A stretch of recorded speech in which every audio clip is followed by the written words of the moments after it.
Assalamu alaikum, welcome to Pharma SS. This channel is specially designed for medical and pharmacy students to clear their concepts regarding pharmacology and pharmaceutics. And I will make it sure to clear all the complex topics and concepts in a simple, easy, and interesting way to you. So here are three main objectives of this lecture.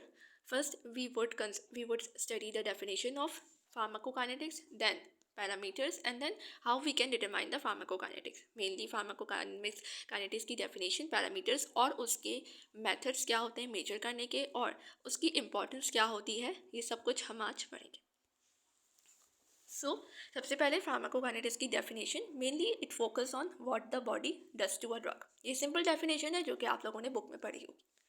But mainly drug के साथ क्या होता है, कितने step से वो पास होती है और किस तरह से उसका थेराप्यूटिक अफेक्ट अचीव होता है, ये सब कुछ हम आज पढ़ेंगे. सबसे पहले फार्माकोकाइनेटिक्स को स्टार्ट करने से पहले फार्माकोकाइनेटिक्स किन दो वर्ड्स से मिलके बना है, पहले हम ये देख लेते हैं. सबसे पहले फार्माकोकाइनेटिक्स, पहला वर्ड फार्मा जो कि है ड्रग्स से निकला हुआ. Pharma means drugs and kinetics. Kinetics का मतलब deal with the motion of the object. ऐसे ऑब्जेक्ट से जो कि जिसकी मूवमेंट से वो डील कर. उसके अलावा हमारे पास एक दो मेन एक ऐसी कन्फ्यूजन्स हैं जो कि बहुत से स्टूडेंट्स कंफ्यूज रहते हैं कि वो सोचते हैं कि ड्रग और मेडिसिन जो है वो दोनों सेम है. क्या? ऐसा नहीं है. ड्रग एक एक्टिव केमिकल सब्सटेंस है जो कि एक रॉ फॉर्म में होती है, किसी भी chemical, biological and physical testing में से पास नहीं हुई होती.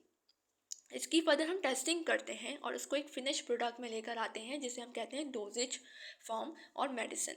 अब यहाँ पे उसका एक प्रॉपर इंटेंडेड थेराप्यूटिक इफेक्ट होता है और एक साइड इफेक्ट भी होता है.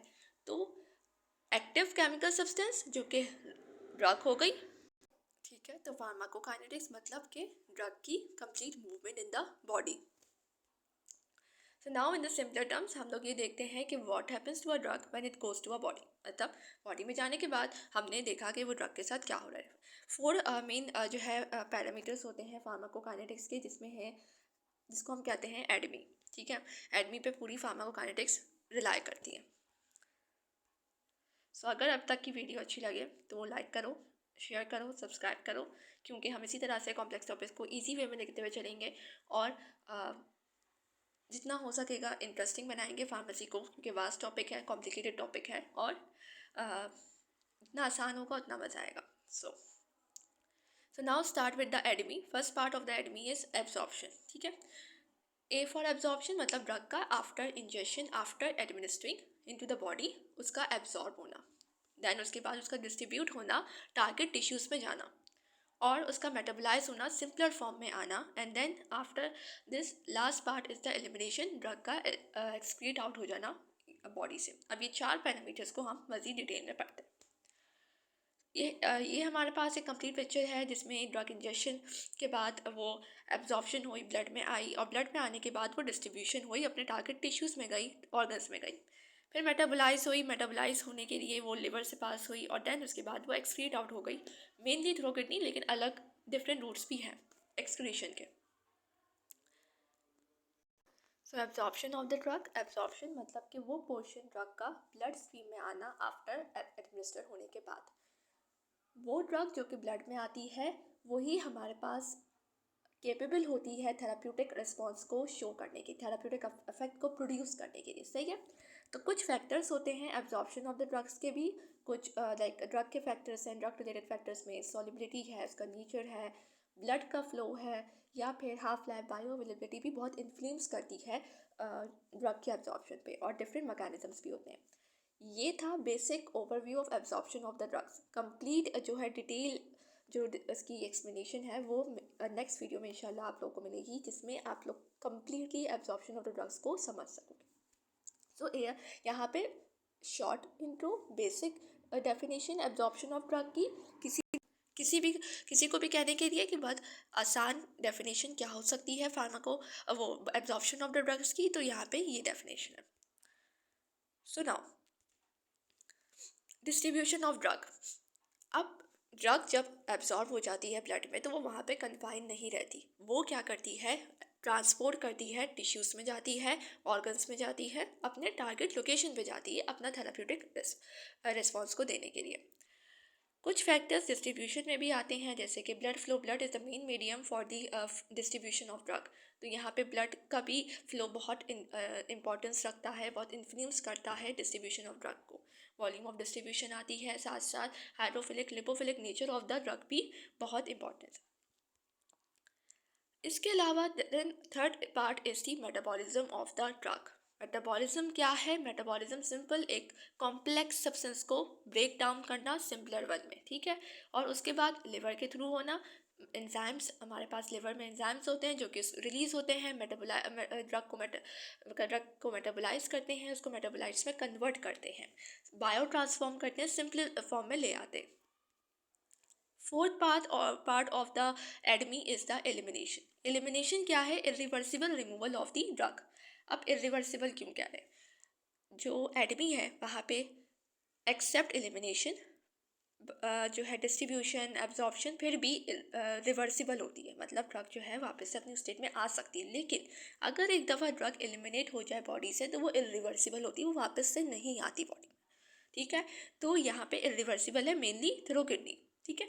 मेन रूट इसका किडनी रहता है, लेकिन जो है कुछ अदर रूट्स भी हैं, जैसे कि हमारे पास लिवर है, लिवर के थ्रू बिलियरी एक्सक्रीशन हम कह सकते हैं, स्किन है थ्रू स्वेटिंग, और उसके बाद है सिलाइवा।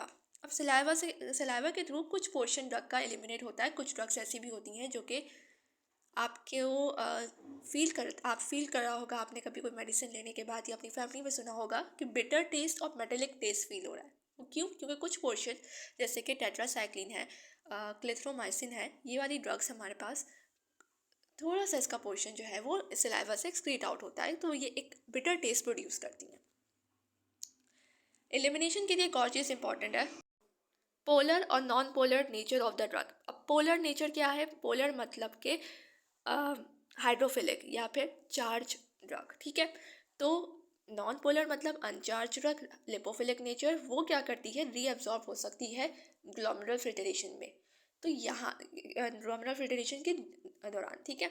तो अगर उसको क्या कहते हैं, एलिमिनेट कंप्लीटली कराना है किसी भी ड्रग को, तो पोलर होना ज़रूरी है। अभी तक के लिए इतना कि पोलर और नॉन पोलर का समझ आ गया होगा कि पोलर होना ड्रग का ज़रूरी है। क्यों है? क्योंकि वो कम्प्लीटली एलिमिनेट हो जाती है।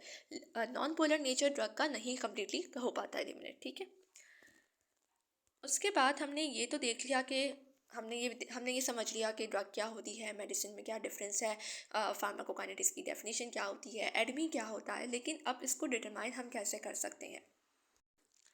सबसे पहला मेथड इसको डिटरमाइन करने का वो होता है बायोलॉजिकल सैंपल्स ले लिए। बायोलॉजिकल सैंपल्स हमने ले लिए, हमने जो है प्रिडिक्ट कर ली कंसंट्रेशन ऑफ द ड्रग। अब कंसंट्रेशन जितनी अच्छी होगी उतनी अच्छा वो थेराप्यूटिक रिस्पॉन्स अचीव करेगी, ठीक है।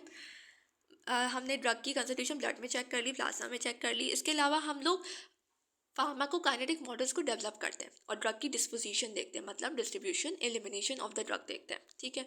ये बहुत ज़रूरी होती है कि हमें ये देखना है कि ड्रग कौन सी टिश्यूज़ में जा रही है, कौन सी मेम्ब्रेन को क्रॉस कर रही है, ब्लड ब्रेन बैरियर में तो नहीं जा रही, प्लेसेंटल बैरियर को क्रॉस तो नहीं कर रही। ये सब हम लोग जो है वो मॉडल्स के थ्रू स्टडी करते हैं। और फिर इसके बाद हम इसमें स्टेटिस्टिकल मेथड भी अप्लाई कर रहे होते हैं। हम देखते हैं कि ड्रग की कितनी कंसनट्रेशन है। तो ओवरऑल हम लोग ड्रग की कंसनट्रेशन को प्रिडिक्ट करते हैं, और हम लोग ये चेक करने के लिए कि भाई थेराप्यूटिक रिस्पॉन्स उसका कितनी दिन में कब अचीव होगा। अब ये सब हम लोग जो डिटरमाइन करने की फार्माकोकाइनेटिक्स की जितने भी मेथड्स थे वो हमें इन सब को डिटरमाइन या इन सब के जो है डिसाइड करने में हेल्पफुल रहते हैं। अब एक पॉइंट से सारे पॉइंट क्लियर हो जाएंगे।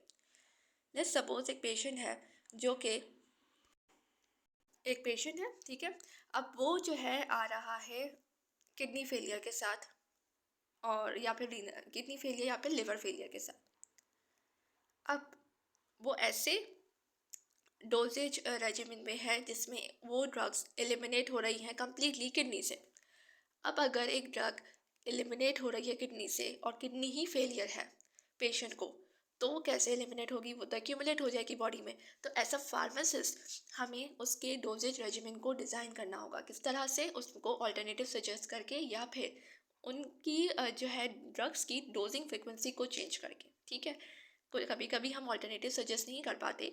ऑल्टरनेटिव्स मतलब वो ड्रग्स जो कि दूसरे रूट से एलिमिनेट हो रही हो, रेदर देन दी वो एलिमिनेट हो किडनी से, तो हम उनको वो सजेस्ट करते हैं कि भाई दूसरी ड्रग्स पे चले जाएं। लेकिन अगर हम नहीं कर पाए किसी कंडीशन में, तो हम उसके डोजिंग इंटरवल को चेंज करते हैं, ताकि हम लोग ये देख सकें, ताकि हम लोग उसकी एलिमिनेशन भी अच्छी करवा सकें, थेराप्यूटिक रिस्पॉन्स भी अच्छे से अचीव करा सकें, और टॉक्सिसिटी और ओवरडोजिंग या एक्यूमुलेशन को प्रिवेंट कर सकें। इसी तरह सिमिलरली एक पेशेंट है लिवर फेलियर के साथ, और ऐसी ड्रग्स पे है जो कि मेटाबोलाइज हो रही हैं किडनी वो लिवर से। तो अब वहाँ पे हमें क्या ऑल्टरनेटिव सजेस्ट करने होंगे, हमें ये ऑल्टरनेटिव सजेस्ट करने होंगे कि हम उनको ऐसी ड्रग्स दें जो कि मेटाबोलाइज लिवर से ना हो रही हो, हाइड्रोफिलिक ड्रग्स पे चले जाएंगे, या फिर हम जो है उनकी डोजेज की एडजस्टमेंट करा सकें। तो ये वाले कुछ फैक्टर्स होते हैं जो कि हमें हेल्पफुल रहते हैं बाय डिटरमाइनिंग द फार्माकोकाइनेटिक्स। ठीक है, इसी के साथ हम रूट ऑफ एडमिनिस्ट्रेशन को भी डिसाइड कर सकते हैं कि कौन सा रूट फीसिबल रहेगा और सेफ रहेगा, ताकि हम अचीव कर सकें ड्रग की एफिकेसी और प्रिवेंट कर सकें टॉक्सिसिटी ओवरडोजिंग। ओवरऑल जो गोल होता है किसी भी डोजेज रेजिमेंट को डिज़ाइन करने के पीछे, वो ये होता है कि maximum therapeutic effect with minimum side effect, कि हम थेराप्यूटिक इफेक्ट भी अच्छे से अचीव कर सकें, और साइड इफेक्ट भी कम हो उसकी थेरेपी के, और साथ साथ हम पेशेंट की एडेरेंस कंप्लायंस को भी मेंटेन कर सकें। ठीक है, तो ये ओवरऑल गोल होता है, और इसी गोल को अचीव करने के लिए हम लोग फार्माकोकाइनेटिक्स और डायनेमिक्स की तरफ जाते हैं। तो अब अगर कोई तुमसे पूछा कि तुम्हारा की काइनेटिक्स क्या होती है, फार्माकोकाइनेटिक्स क्या होती है, तुम डेफिनेशन बता सकते हो। मेनली एक शॉर्ट ओवरव्यू, ब्रीफ ओवरव्यू दे सकते हो एडमी से रिलेटेड, और कुछ इसकी इंपॉर्टेंस भी बता सकते हो, जो कि होती है designing a dosages regiment, preventing the toxicity, overdosing, and ensure the safety and efficacy of the drug. ठीक है, तो आई सपोज़ कि आप लोगों को अब जो है ये सब कुछ अच्छे से समझ आ गया होगा और क्लियर हो गया होगा, और मज़ीद इसकी detail video on absorption, distribution, metabolism, सब की डिफरेंट डिफरेंट पार्ट्स भी अवेलेबल होंगे इस चैनल पे इंशाल्लाह सून। एंड अगर आप लोग को वीडियो अच्छी लग रही है, सब्सक्राइब करो ताकि अपनी नेक्स्ट वीडियो का तुम्हें नोटिफिकेशन मिले, एंड लाइक करो, शेयर करो फ्रेंड्स के साथ, उनकी कन्फ्यूजन भी क्लियर हो। और thanks for watching, till then, अल्लाह हाफिज़।